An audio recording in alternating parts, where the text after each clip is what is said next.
Assalamualaikum warahmatullahi wabarakatuh. Hari ini kita jumpa lagi masuk ke alfabet yang ke-20 yaitu huruf T. Huruf T ini adalah huruf yang masuk ke dalam zona middle dan zona upper. Begitu juga dengan huruf kecil dan huruf besarnya masuk dalam zona middle dan zona upper. Jadi dalam satu huruf ada dua zona. Nah, tiangnya itu disebut dengan stem. Garis horizontalnya itu disebut dengan bar. Sehingga dalam huruf T kadang kita sebut stem, kadang kita sebut bar. Kalau kita menyebut stem itu berarti tiangnya, kalau menyebut bar itu berarti bagian horizontal atau mendatarnya atau topinya, seperti itu. Nah, itu adalah huruf T. Huruf T ini berhubungan juga dengan cita-cita dan huruf percaya diri. Nah, oke, kita mulai saja. Sekarang perhatikan tulisannya pada huruf 1, yaitu T yang barnya letaknya rendah. Orang-orang yang memiliki tulisan bar rendah adalah orang-orang yang cenderung membuat target goalnya itu rendah atau mudah terjangkau, tidak mau mengandung risiko yang terlalu besar. Sedangkan nomor 3 itu barnya tinggi, yaitu di atas 3/4 dari tiang. Adalah orang-orang yang cenderung meletakkan goalnya tinggi, sehingga dia harus men-challenge dirinya untuk meraih itu. Sehingga ia menetapkan standar cukup tinggi. Berani keluar dari zona nyaman, sehingga cenderung ambisius. Selain dari itu, orang-orang seperti ini memiliki daya juang cukup tinggi. Beda dengan nomor 2. Nomor 2 itu pertengahan antara nomor 1 dan nomor 3. Orang-orang seperti ini cukup moderat, membuat target yang terjangkau, proporsional, membatasi kemungkinan-kemungkinan dari yang dia tidak sanggup menahannya. Itu melihat dari letak huruf T, yaitu pada barnya. Jadi pada huruf T ini letak bar itu menentukan, panjang bar menentukan, tinggi stem menentukan. Nah, kalau nomor 4 ini panjang stemnya. Lihat dengan nomor 5. Nomor 5 itu stemnya rendah. Orang-orang yang stemnya bukan stem tapi bar. Nomor 4 dan nomor 5 itu bar. Jadi orang-orang yang dengan barnya panjang adalah orang-orang yang cenderung rasa antusiasnya itu tinggi, gairahnya tinggi, semangatnya tinggi. Beda dengan orang yang nomor 5, antusiasnya rendah sekali. Sehingga dalam menjalani kehidupan cenderung tidak bersemangat. Dalam terapi menulis, biasanya saya minta mereka menulis dengan huruf bar yang cukup panjang. Tidak seperti nomor 5, minimal nomor 3. Nah, sehingga semakin panjang bar, semakin rasa antusiasnya itu semakin bagus. Beda nanti dengan nomor 21 dan 27. Nah, nomor 6, bar huruf T-nya itu dominan sebelah kiri, bar huruf nomor 7-nya dominan sebelah kanan. Nah, orang-orang dengan bar huruf letaknya ada di sebelah kiri adalah orang-orang yang cenderung secara tidak sadar itu memiliki kecenderungan suka menunda-nunda akan suatu pekerjaan. Berbeda dengan orang yang nomor 7, yaitu barnya cenderung ada di sebelah kanan. Orang-orang yang menulis dengan bar sebelah kanan ini adalah orang-orang yang cenderung terburu-buru, energetik, serta kurang sabaran. Orang-orangnya sangat antusias. Sulit baginya untuk membagi fokus dan lain-lain. Nah, apabila bar pada huruf T-nya itu meruncing, itu sudah ada tanda tambahan, yaitu tanda irritability atau tanda gampang gusar, gampang marah. Beda nomor 7 dan nomor 8 itu letak barnya itu, bukan letak, bentuk barnya itu nomor 8 lebih runcing daripada nomor 7. Sehingga orang-orang yang menulis dengan bar Meruncing itu cenderung irritability. Nah, nomor 9 itu adalah huruf T seperti bintang. Huruf bintang ini bisa dibentuk dari huruf T dan huruf A. Yang ini melambangkan kegigihan atau persistensi. Nanti mirip dengan nomor 39, tapi ada bedanya. Oke. Kalau nomor 9 itu ada sedikit loop di sebelah kanannya seperti tanda tangan saya. Nomor 39 itu tidak ada sama sekali. Dia benar-benar bintang runcing semua. Nah, nomor 10, 11, 12 ini mencirikan, perhatikan tiangnya, semakin ke kanan semakin lebar. Nomor 10, 11, 12, nomor 12 lebih lebar. Sehingga orang-orang seperti ini adalah orang-orang yang sensitif terhadap kritik. Bahkan orang-orang seperti ini di satu sisi memiliki perasaan yang sangat sensitif.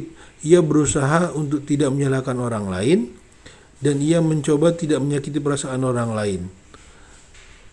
Sisi lemahnya orang seperti ini sangat baperan. Nah, semakin lebar huruf stemnya, semakin lebar, semakin berloop, maka semakin sensitif terhadap kritik. Manakah yang lebih bagus? 10, 11, 12 semua bagus. Yang penting bagaimana kita mengelola rasa sensitif tersebut. Nah, bagi teman-teman yang terlalu sensitif, coba buat stemnya itu menjadi kecil atau bila perlu seperti nomor 3 saja atau nomor 2. Itu tidak ada loop pada tiang huruf T-nya. Nah, nomor 13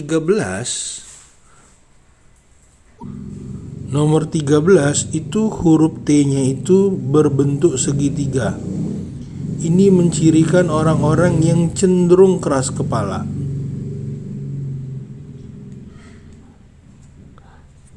Dia merasa hanya pemikirannya yang benar, yang lain salah semua. Bahkan ketika ia salah, ia merasa masih benar dirinya.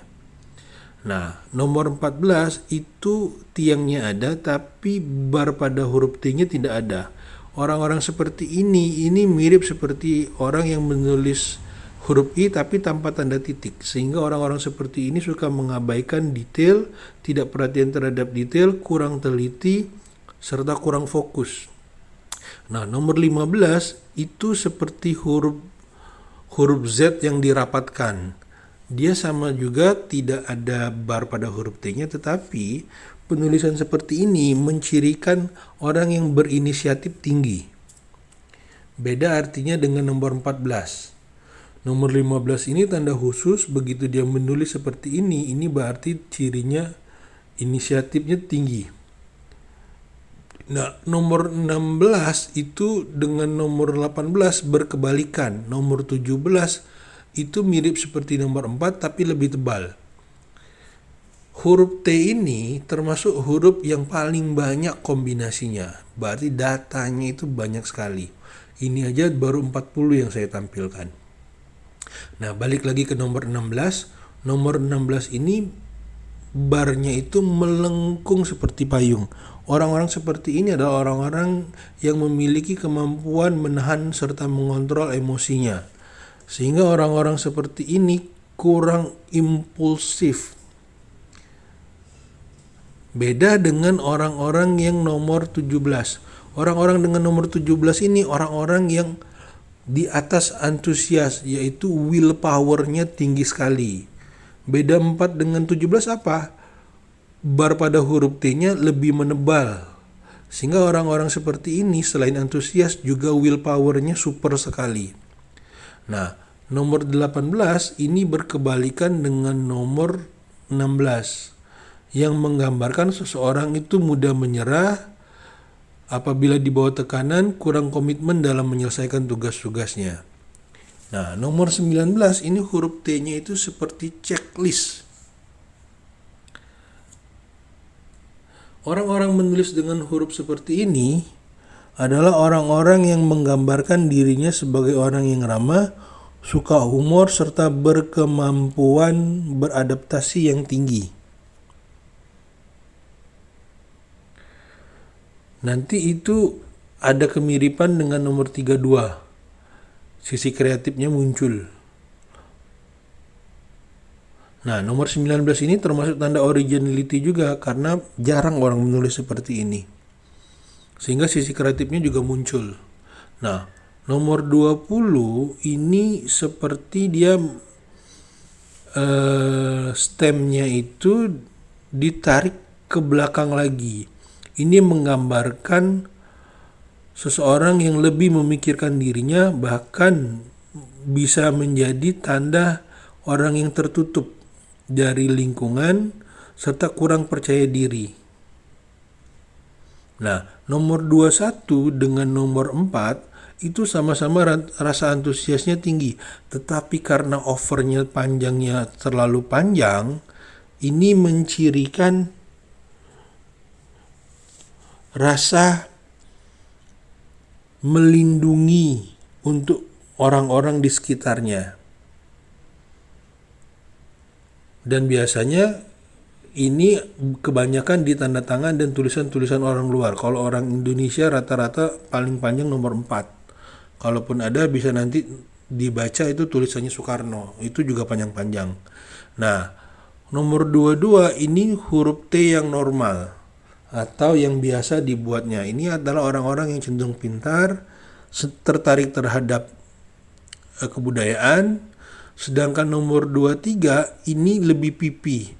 Balik lagi, sesuatu yang pipi berarti represif, menahan sesuatu, ini cenderung tidak bagus. Mencirikan adanya hambatan dan rasa malu. Nah, nomor 24, bar pada huruf T-nya itu terlepas. Orang-orang seperti ini adalah orang-orang yang daydreaming. Beberapa guru saya juga ada yang seperti ini. Termasuk tulisannya Albert Einstein juga seperti ini. Daya hayalnya tinggi.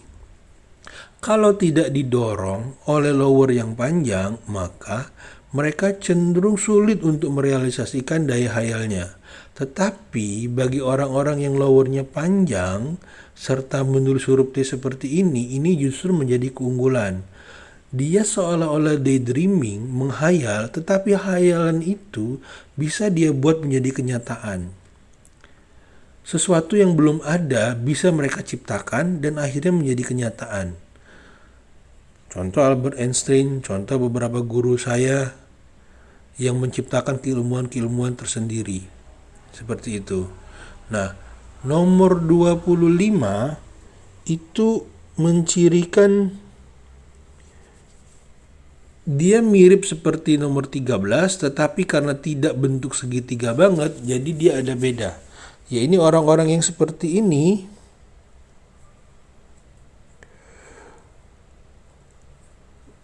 ada rasa tempernya juga. Seperti itu. Kemudian selain dari itu, nomor 26 ini orang-orang yang ambisius, sedikit bossy, tapi cenderungnya sih kebanyakan ambisius. Bossy itu nanti di nomor 29 kebanyakan. Seperti itu. Nah, orang-orang dengan tulisan seperti nomor 26 ini itu secara goal tinggi dia. Bahkan lebih tinggi dari nomor 3. Tapi biasanya kalau dia huruf kecil, saya meminta dia tetap seperti tulisan nomor 3. Kalau enggak, itu akan kategorinya nanti huruf kapital, yaitu seperti nomor 22. Nah, nomor 27 itu mirip seperti nomor 4, tapi dia memiliki rasa antusias yang lebih tinggi, termasuk juga gabungan dari nomor 21, protektifnya juga ada, imajinatifnya juga ada. Nah, jadi perpaduan nomor 27 itu perpaduan nomor 4 dengan nomor 21. Nah, nomor 28 ini nama tandanya dalam grafologi disebut dengan dominating, nomor 29 domineering. Sama-sama mendominasi, bedanya nomor 28 ini ciri leadership. Nomor 29 ini ciri ngebosi. Bedanya apa 28 dengan 29? barnya nomor 29 itu lebih runcing ujungnya dibanding nomor 29. Nah, nomor 30 itu ada tanda namanya deliberate, yaitu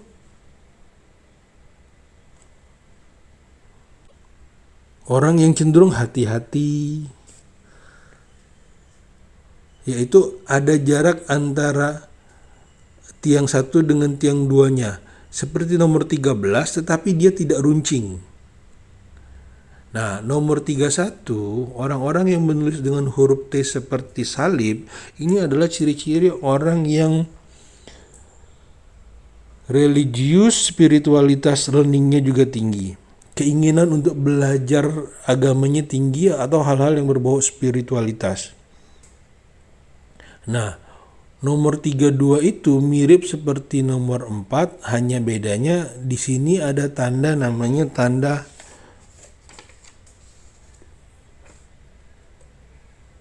humoris. Karena dia berbentuk sedikit gelombang. Nah, orang-orang seperti ini, selain itu sisi kreatifnya juga muncul. Nah, beda dengan nomor 33. Nomor 33 itu barnya naik ke atas. Orang-orang yang barnya naik ke atas ini itu mirip seperti 26, yaitu orang yang ambisiusnya tinggi. Sama seperti nomor 34, ambisiusnya juga tinggi. Tetapi nomor 34 itu masuk kategori seperti nomor 24, daydreaming. Kalau tidak didukung oleh lower yang panjang, itu akan sulit direalisasikan. Nah, dengan nomor 35 itu ciri dari serakah, greedy. Bar pada huruf T-nya itu sedikit menukik ke bawah dan ke dalam. Nomor 37 itu nomor 36, bar pada huruf T-nya itu masih dalam zona kiri. Nah, orang-orang seperti ini bedanya apa dengan nomor 6? Nomor 6 itu masih nempel di stemnya, nomor 36 tidak menempel sama sekali. Sehingga nomor 36 lebih penunda dibanding nomor 6. Nomor 36 ini lebih penunda. Nah, nomor 37 itu mirip seperti nomor 20, hanya yang membedakan tarikan awalnya tidak dimulai dari bagian middle, tapi itu dimulai dari bagian upper. Sehingga orang-orang seperti ini egosentris, pencemburu, dan gampang mengasihani dirinya sendiri. Nah, nomor 38 itu pada saat di bagian bawahnya cenderung lebih meruncing, yaitu orang-orang yang termasuk determinasinya tinggi, easy going. Positiveness-nya juga ada, tetapi sedikit agresif. Nah, orang-orang yang nomor 39 itu mirip seperti nomor 9 pada prinsipnya, ya ini orang yang cenderung persisten, hanya saja karena bentuknya semua sudut sehingga gampang marahnya itu lebih gampang meledak dibanding nomor 9. Tetapi dari ciri persisten giginya sama. Nah, nomor 40 itu mencirikan orang-orang yang gampang kecewa.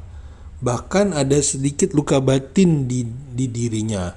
Cirinya apa? Runcing di bagian bawah. Untuk yang tidak perlu, dia seperti pisau menusuk ke bawah. Nah, untuk teman-teman, bagus menulis huruf T yang mana? Huruf T-nya Bung Karno itu rata-rata seperti 3 dan 4. T-nya Jokowi itu nomor 2. Tapi dengan bar sedikit lebih panjang ya. Nah, mana yang bagus? Nomor 3, nomor 4, nomor 9,